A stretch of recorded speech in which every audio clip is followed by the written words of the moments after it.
All right. Namaste, everyone, and welcome to this weekend's session. Today, we will start with a short introduction on the spiritual business management, and which will be followed by the meditation. So, before we start, let us ask for divine blessings to the Supreme God, to the Divine Father, Divine Mother, to Lord Mahaguruji Mailing, to Master Chua Kok Sui, to all the great ones, all the holy gurus, holy masters, saints, archangels, holy angels, healing ministers, spiritual helpers, and to all the great ones, we thank you for your priceless blessings, for your divine guidance, help, healing, and protection. We thank you in full faith. Right, so this course, Spiritual Business Management, it's a very beautiful course. It falls under the prosperity workshops. A couple of them are more popular that way, Kriya Shakti and Feng Shui. But then lesser people understand this as this spiritual business management as the prosperity series workshop. As the name suggests, spiritual business management, applying the laws of spirit into managing business. Okay, it's a very beautiful course. I remember attending this course with the teacher way back in 2005. I think it was first time being conducted in India, in Chennai, and little did I understand at that time, but over the years, the understanding has improved, and many beautiful things can be said about the course, and why I would encourage all of you to attend this course. The first thing is, it dives into a little more day-to-day aspect, which is how do we manage stress at the workplace, right? This is something which affects most of us, whether we know it or not. We want to be very productive, we want to remain focused, and yet we get overwhelmed with the series of events that happen at office or at work or in our business or even at home, right? First of all, by the way, the word spiritual business management does not necessarily mean that it can only be applied to a business per se.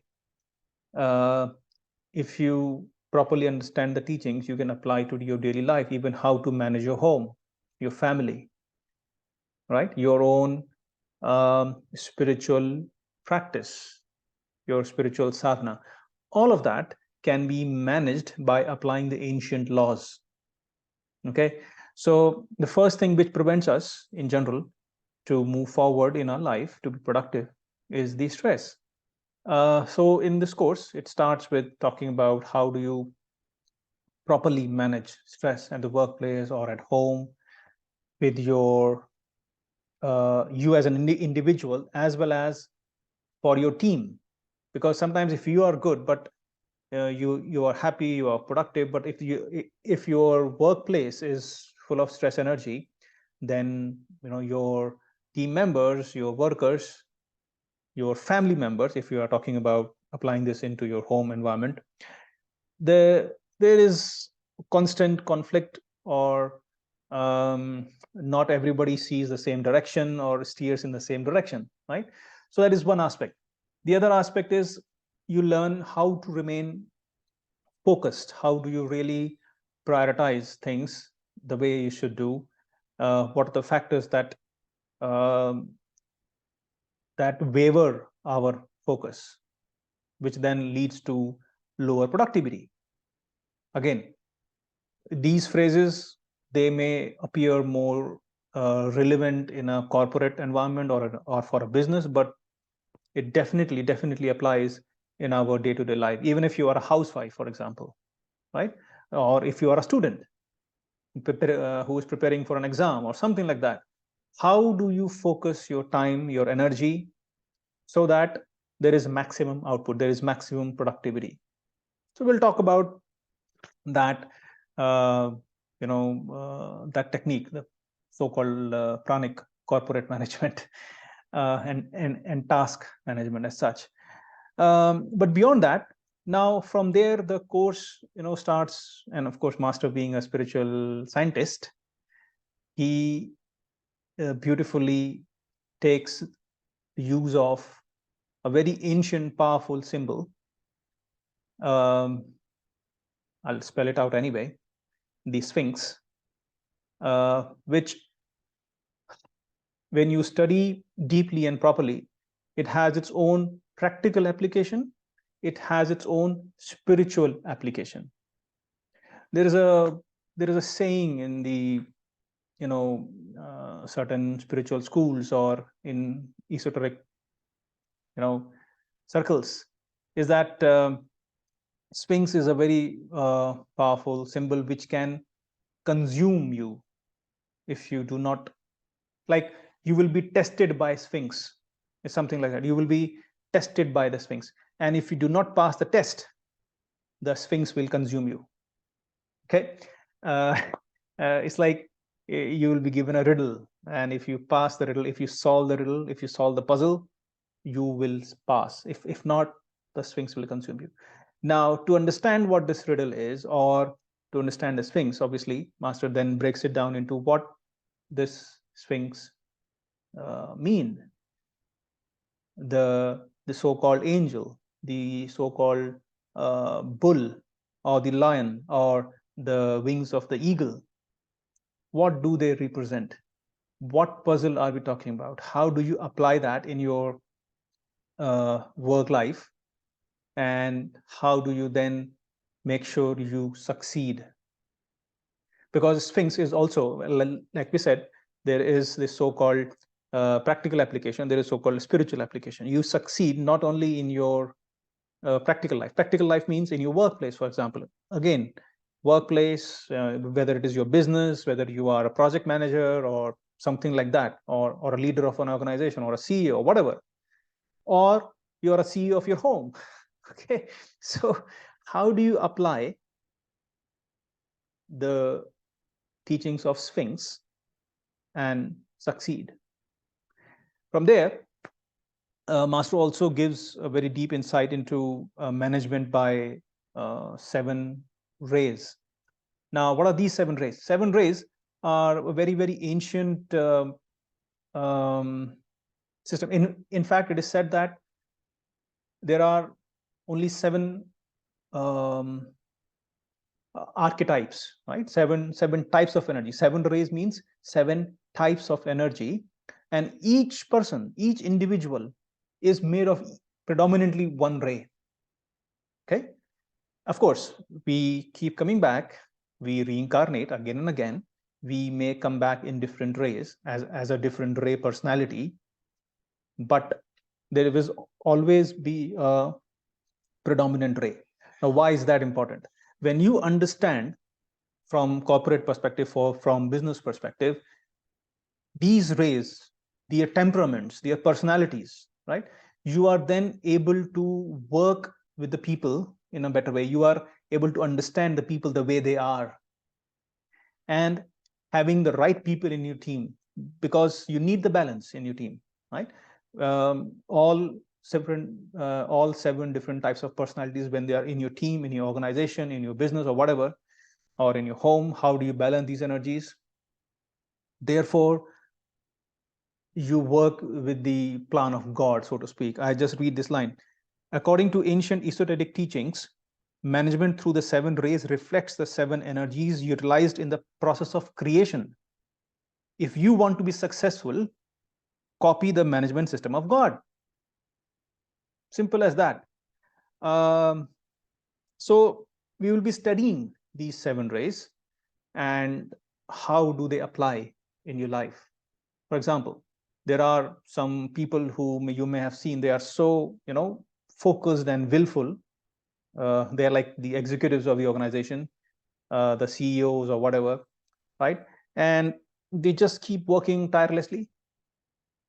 What ray is that? Do you need such people in your organization? Yeah, otherwise how will you move forward in your business or in your life, right? Without that energy you can't move.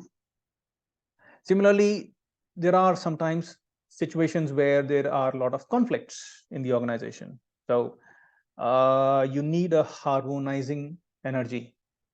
Which ray brings that energy? Now, what kind of people in life, in your organization or in your business or at home carry that energy? Or from the other perspective, you see, okay, if you understand that these are the 7 rays that exist, you may have one predominant ray or the flavor of others, but then how do you develop other qualities in your personality? Without knowing them, first you don't know them. If you know them, then only you can apply them.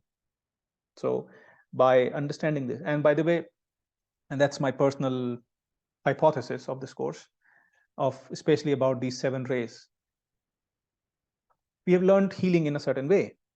We all are pranic healers here, mostly. Master has taught us certain techniques, but according to my study, I've been studying this thing plus the adjoining things. This is just a seed. While today it will apply to, how do you manage your business, your organization, your work, your home, using these rays, working with different personalities. But then, is that it? With master, nothing is as simple, right? Nothing is as straightforward.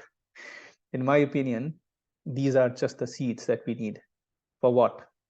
There will be a future where the healing will take place or will be required to be done according to the ray of the person.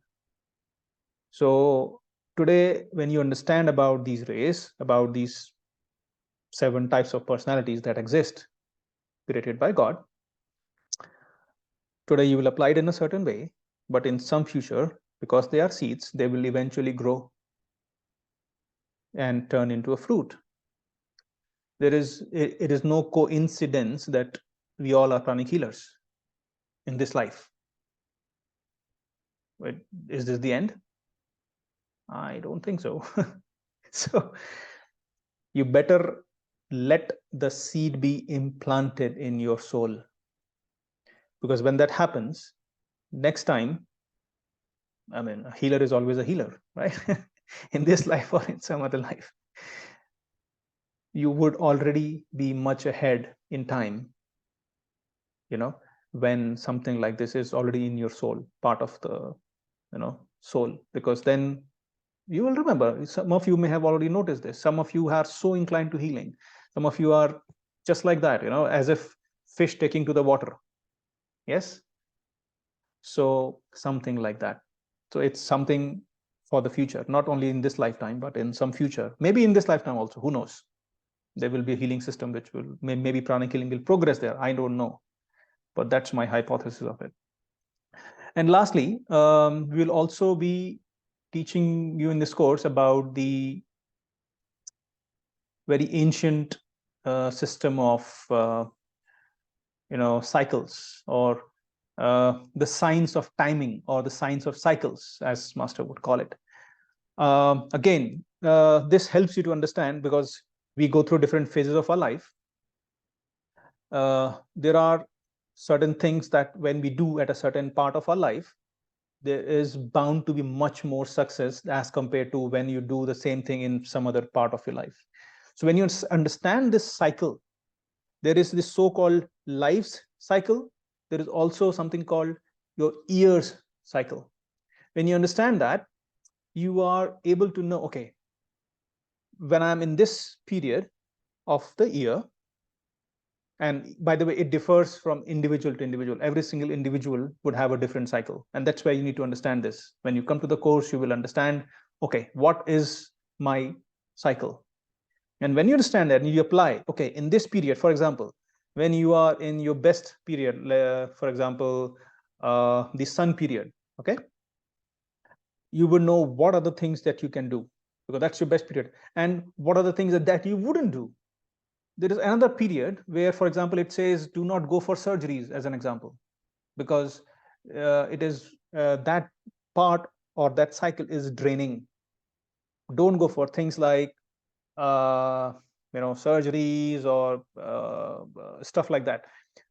But what do you do to make sure that your remaining cycles are you have much more energy, you have much more prosperity, and so on. So the do's and the don'ts in each period, in each cycle period, right? You learn that, and then you can apply that in your life over a period of time, and you will start noticing that how things are becoming easy. For example, it says when to start a business, when not to start a business, when to start a relationship, when not to start a relationship, thinking about the cycle, the yearly cycle, and so on and so forth. So these are just some of the things. And like we said earlier, nothing which master gives is so straightforward. I'm sure these teachings are on the surface, they look like, okay, they are applied to so and so, they are applied or more applicable to a specific type of people. It is not so. Definitely not so. It applies to all of us, whether you are a housewife, whether you are whatever. Okay. Now, the course, by the way, is happening in our ashram. So triple benefit. Number one, those who have been there, I don't know if you have experienced this, the energy of the place itself is magnificent. Number two, would you be interested if master's energy was also impregnated in that land? If you have been there, I don't know if you have been given a tour of the ashram, there are certain relics of the teacher at some hidden places, secret places. We'll probably show you the secret. We'll not show you the relic, of course, we'll have to dig otherwise, but master's energies are deeply impregnated in that whole land. That's the second benefit. Third benefit of being there in that land is constantly, arhatic meditations and so on keep on happening there. Guess what happens? The energy is further lifted up. So if you want to attract a lot of, do you want a good luck today or do you want a good luck next year? If you want it today, then you attend the course today, meaning the one which is happening. If you want to postpone your good luck, your choice. But if you really want to be uplifted in energy, and then in that setting, imagine you are learning how deeply the teachings will go into your soul. And as we said earlier, the class, the topics are not just for the current lifetime. They will form as the seeds in your soul. So that the more deeply they are sown in your causal body, the more they will fructify better. The sooner they are implanted in your soul, the better is the crop. It's the time. So make your choice. Sometimes some opportunities, there is a saying, right? Opportunities knock twice. They do, but nobody really clarified how much is the gap between two opportunities. You are getting an opportunity today, and you will say, you know what? I have something else important in my life to do. Okay, I don't want to do it right now. I'll do it later. But you don't realize sometimes the opportunity, you just keep on waiting and the lifetime may even end. I tell this from my personal experience because something I did and I regret. And I think I will go with that regret till the end of this lifetime. But anyway, the point is, please make use of the opportunity. Do not just postpone it because you feel something else is important. Nothing more is important than your whole life, right? How to manage life in a better way. How do we evolve faster? So that's that. So that's a little short talk. I hope it helped you in some way to understand how important this course is. And hopefully all of you will be there, those who are attending this session. If you have not registered, you can do it before the 5th of April, when the early bird still is in place. After that, the fees goes up. Okay, So that's pretty much that on the spiritual business management. We will now meditate.